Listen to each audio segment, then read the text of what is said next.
Hello and welcome. I'm so glad you're here. The night my two daughters forgot my 69th birthday, I sat alone at the kitchen table in the small house I had lived in for over 3 decades in Boise, Idaho. There was a chocolate cake on the table, still sealed inside the plastic container from the grocery store. Beside it sat a cup of coffee that had gone cold hours earlier. I had planned to bake the cake myself that morning. Baking had always been my wife Margaret's tradition, and after she died, I tried to keep the little things alive. But somewhere between waking up that morning and realizing no one was coming, the energy simply left me.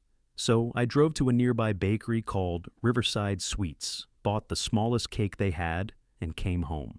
The candles were still in the drawer. I never took them out. My name is Walter Bishop, and I spent most of my life working as a structural engineer. For 28 years, I helped design bridges and highway overpasses across Idaho and eastern Oregon. It wasn't glamorous work. Nobody celebrates the man who calculates how much weight a bridge can carry. Nobody thanks the engineer who ensures concrete doesn't crack under pressure. But I always believed it mattered. I raised my daughters with a simple philosophy. Do the work that keeps things standing, I used to tell them, even if nobody notices you did it. My wife Margaret used to laugh when I said that. She said I was the kind of man who could endure almost anything quietly, but had trouble admitting when something hurt. She was right about that. She was right about most things. Margaret and I were married 41 years before ovarian cancer took her in early 2020. She was 65. She had been the kind of woman who remembered everything about the people she loved, every birthday, every anniversary, every small event that mattered. She kept a calendar on the refrigerator filled with colorful handwriting, purple for birthdays, blue for appointments, yellow for holidays. Even when our daughters became adults with families of their own, Margaret still wrote their lives onto that calendar. After she died, I left it hanging there for nearly 2 years. I couldn't bring myself to take it down. Our daughters are Claire, 42, who lives in Seattle with her husband and 2 boys, and Amanda, 39, who moved to Phoenix years ago for a corporate job. I try to be fair when I think about them. They have careers, families, busy schedules. I never expected them to reorganize their lives around me. But I believe something basic should still exist between parents and children: a phone call, a visit once in a while, a reminder that the relationship still mattered. Most of the time, that reminder never came. My birthday falls on May 9th. When Margaret was alive, the weekend always turned into a family gathering. She would cook a huge dinner, the house filled with the smell of roasted chicken and vegetables, and our daughters would come home. After she was gone, I tried to keep that tradition going. The first year I cooked the entire meal myself. Claire came with her kids. Amanda sent flowers but said work kept her away. The second year, Claire spent the weekend with her husband's parents instead. Amanda said flights were too expensive. By the third year, neither of them came. So, when my 69th birthday arrived, I told myself not to expect much. Still, a small part of me hoped. Claire sent a text around noon. Amanda left a short message on social media later that night. That was it. No calls, no visits, just 2 brief notifications on a screen. As I sat there looking at the cake across from me, I didn't feel angry. Anger burns hot. What I felt was colder than that. It was clarity. Margaret had always been the organized one when it came to finances. During the final year of her illness, she worked closely with our attorney, Daniel Carter, making sure everything was in order. At the time, I only knew the basics. What I didn't realize until months later was how carefully she had thought everything through. Margaret created a family trust worth just over $900,000, including our house, retirement investments, and a life insurance policy.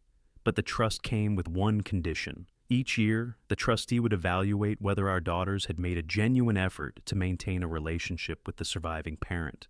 Real contact, phone calls, visits, time spent together, not messages sent out of obligation. Actual effort. If that effort didn't exist, their share of the inheritance could be withheld. If the absence continued long enough, their portions could be permanently redirected elsewhere. When I first read the clause, I ignored it. I told the lawyer the same thing every year. They're busy, they're trying. But after my 69th birthday, sitting alone with that cake in front of me, something inside my mind finally stopped making excuses. A week later, I called Daniel and asked him to review everything. We spent nearly 2 hours going through records, call logs, visits, holidays. The pattern was painfully simple.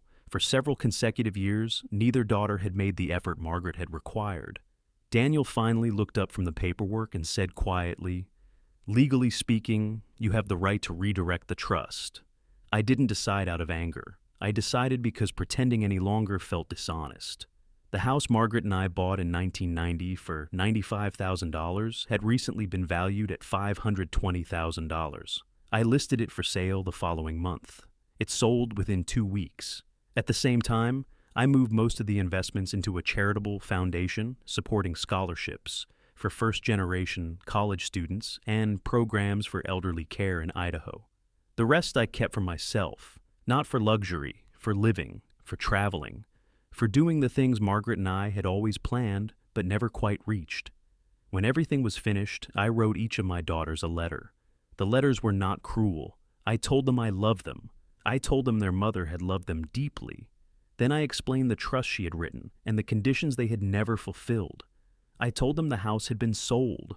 I told them where the money was going. At the end of each letter, I wrote the same sentence.